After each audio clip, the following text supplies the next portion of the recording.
What if I told you there's a free tabletop RPG that delivers all the thrills of an 80's action flick in just 4 pages, and it might just revolutionize the RPG scene as we know it by actually making it easy for people to try another game. This is more like a Matrix thing though, right? This is 90's, definitely 90's. You see a guy on a motorcycle. He's got a katana at the end of a chain, whipping it over his head. And boom! Never stop blowing up. So that is a hugely popular RPG show run by a bunch of comedians and actors who do it really well, and they play games besides just D&D, including this one that they made themselves based on kids on bikes and kids on brooms, and the system is free. It's only 4 pages long, and I think that's awesome because I think a lot of people will just try this game because they know what action movies are like. You don't need to know a lot to get this to work. And in this short video, we're just gonna check it out, but I also want to plug a video by friend of the channel, I guess I can say friend of the channel. We've been nice online a couple times. Bonus Action, who made an awesome breakdown of this as well and really inspired me to check it out, so let's dig in. You build your character by choosing an action hero name, a catchphrase, and 3 abilities. Now you also have 9 key skills. These are stunts, brawl, tough, tech, weapons, drive, sneak, wits, and hot. So these are kind of like your 6 stats in D&D, but instead of having 6 stats and then like 15 other skills on top of those stats, you just have these 9 things total and those abilities we just talked about. And in case you're wondering, because actually the first time I read this, I was a little curious too, you don't just make up 3 abilities in the same way that you make up a name and make up a catchphrase. One of the other pages of this doc has a whole list of abilities that you choose from. So you start out with these 9 skills, and it says that each skill starts at a D4. When an action hero wants to do something totally sick, the GM tells them which of the 9 key skills to roll from. We got our little example. Reika wants to hack into the video store's CCTV. Brennan, the GM, tells her to roll a DC3 tech check because it's the start of the game. Reika has a D4 in tech, so she rolls and gets a 3. Reika's hack is a success. She's in. And then as you'll see in our very next section here, things can blow up. Every time an action hero gets the highest value on their die, it blows up, and that skill moves up to the next die type. But basically we go from 4 to 6 to 8 to 10 to 12 to 20 if you roll the highest value number on the die. So when you start out with all 4s, but say like, yeah, I kind of want to be into this hacking stuff, so I'm going to use my tech skill a lot. And about 4 times using that skill, you're going to max out, you're going to blow up, and then henceforth, you will roll a d6 whenever you use that skill. But also, for the check that you blow up, you roll the d6 and add those numbers together. So we'll continue here. Iffy wants to parkour up the side of the Eiffel Tower. That's a stunts roll, DC 9. Iffy's stunts die is only a d4, but he gets a 4. He blows up, taking that 4 and rolling a d6 as well. But whoa, Iffy also gets a 6 on the d6. Now Iffy has a 10 for the stunts check and gets to roll a d8. The d8 is only a 2, but that's okay. Iffy has a 12 total now, allowing him to parkour up the Eiffel Tower and roll a d8 for all future stunts checks. And as far as I know, there's no way to reduce that, at least based on the PDF. I kind of imagine that in the show, they might have found ways to sort of like bring people down a notch because it seems like you could blow up to really high die types after just a couple sessions. You blow up again! What the? But also, that's kind of the point. Like, let's really look at this. It was only a 9 DC to parkour up the Eiffel Tower.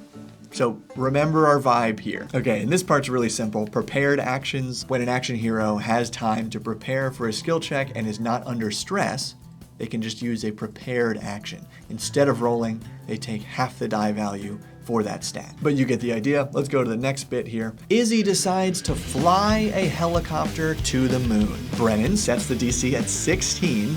Again, only 16 to fly a helicopter to the moon, and asks Izzy to roll a drive check.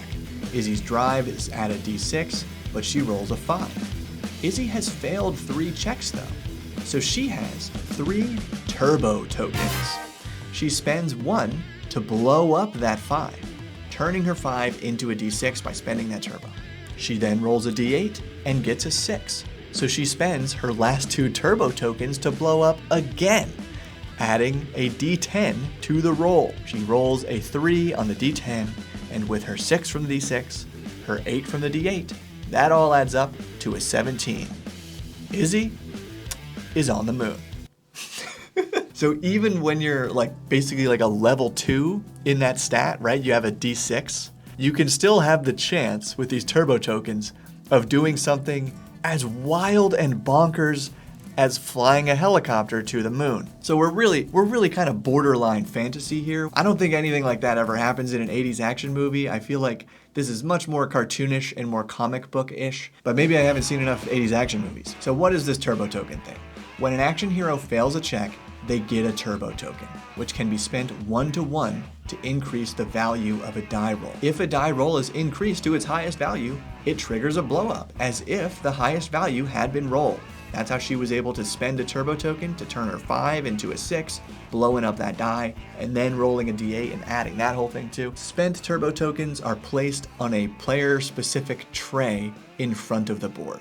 And I actually like that because it tells you really how to track this point as well, like they call it. It's a token, okay?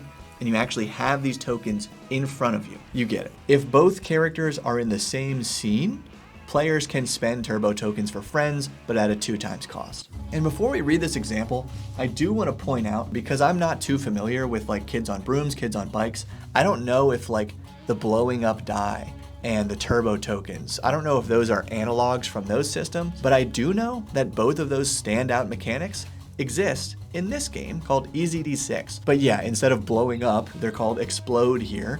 And instead of turbo tokens, they're called karma points. So if you're interested in these mechanics, the exploding dice and the turbo tokens, but you want to do something a little more familiar to D&D, because this is kind of generally fantasy, but still pretty wacky, this is a cool game to look into as well. And then I think we're on to almost our last mechanic here already, injury. Jacob is locked in hand-to-hand combat with a double agent.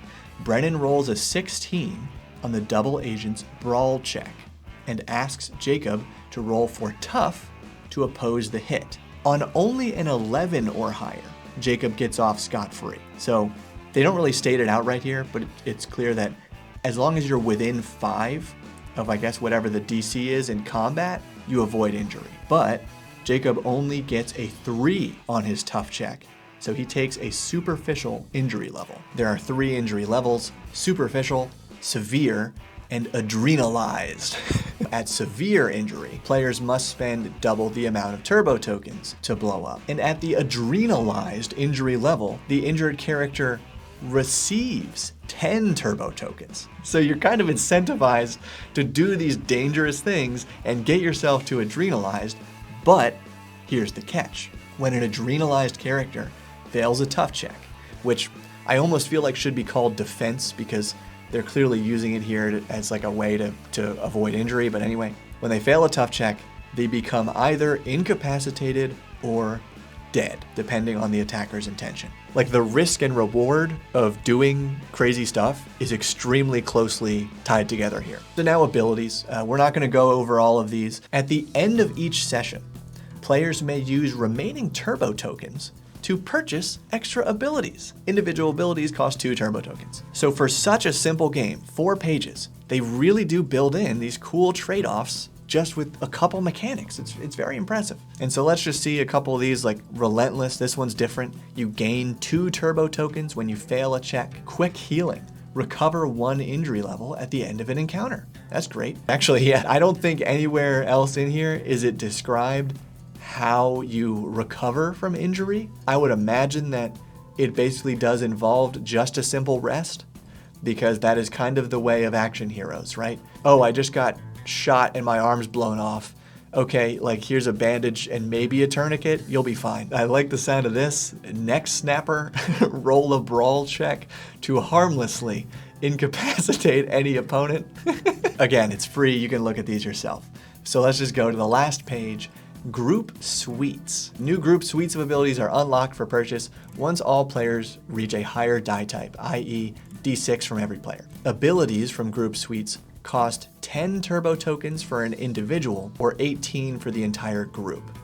Now, what I don't get here, I'd have to watch the show to see how it works.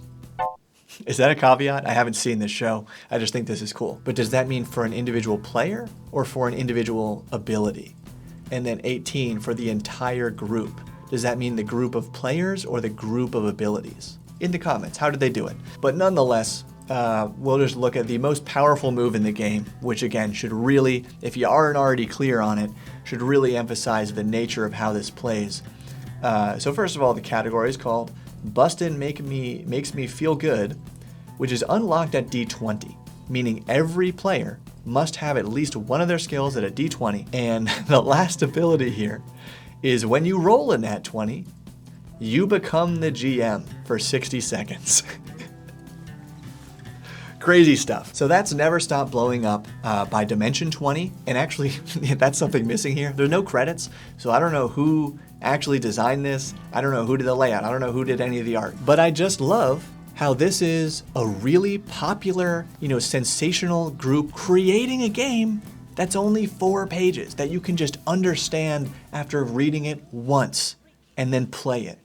That's what we need more of, I think, just to get people to understand that trying new games can be really easy, because trying to get someone to read your, 200 plus page D&D, alternative, that's tough. I know, I've made lots of videos trying to do it. So this is a cool bridge. It's kind of cool that it's not fantasy as well, because it's just this even easier, more comical, cartoonish thing that I think people will just lean into the goofiness of it and go for it and just give it a shot at their table. So let me know what you think of this down in the comments, and thank you as always to all of the Bob World Builder patrons who make this kind of video possible. Keep building.